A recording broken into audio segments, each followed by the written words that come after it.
খালি গায়ে গামছা পরে আমি সব ঠাকুরের কাজ করি। ঠাকুর ঘর তো পরিষ্কার পরিচ্ছন্ন না হয় ঢোকা যায় না।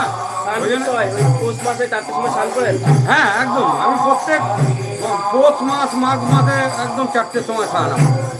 12 মাস 4টের সময় 4:30টার সময় স্নান করতে হয়, কেন স্নান না করে তো ঠাকুর ঘরে ঢোকা যায় না।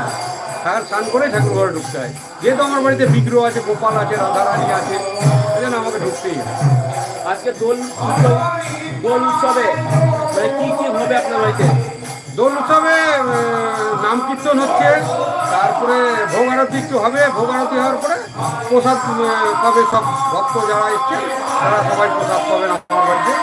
আমার বাড়ি না, আমার প্রভুর বাড়িতে, আমার চৈতন্য মহাপ্রভু শ্রীকৃষ্ণ রাধারানীর বাড়িতে সবাই একটু প্রসাদ পাবেন। ওনারাই আয়োজন করেছে, আমি কিছু না, উপলক্ষ মাত্র আমাকে দিয়ে করাচ্ছে, আমি করছি। ভালো, যতদিন করাবে ততদিন করবো, যখন আর সামর্থ্য থাকবে না তখন করবো না। ঠাকুর করাচ্ছে একটু করছি, এই আর কি। এই দোল উৎসবে ভক্তদেরকে কি বলবেন? ভক্তরা আমার বাড়িতে সবাই আসছে, তাদেরকে আমি যে এসছে আমার বাড়িতে আমি ধন্য। রাধা রানীকে দর্শন করতে এসছে, আমি ধন্যবাদ। আর কি বলবো, আমি কিছু না, আমি নিত্য মাত্র, আমি কিচ্ছু না। প্রভু আমাকে করাচ্ছে, আমরা প্রভুকে নিয়ে করে আছি, বাস। আপনার নামটা? আমার নাম মধুসূদন দে। আমার বাড়ি হলো কাতিম বাজার, 8 নম্বর মনীন্দ্রনগর পঞ্চায়েত অফিসের একদম পাশে, ওখানে আমার বাড়ি। ঠিক আছে, এবার একটু কীর্তনের মঙ্গল আরতিটা আমরা একটু দেখাই সবাইকে। হ্যাঁ, আপনার বিগ্রহটা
Oh,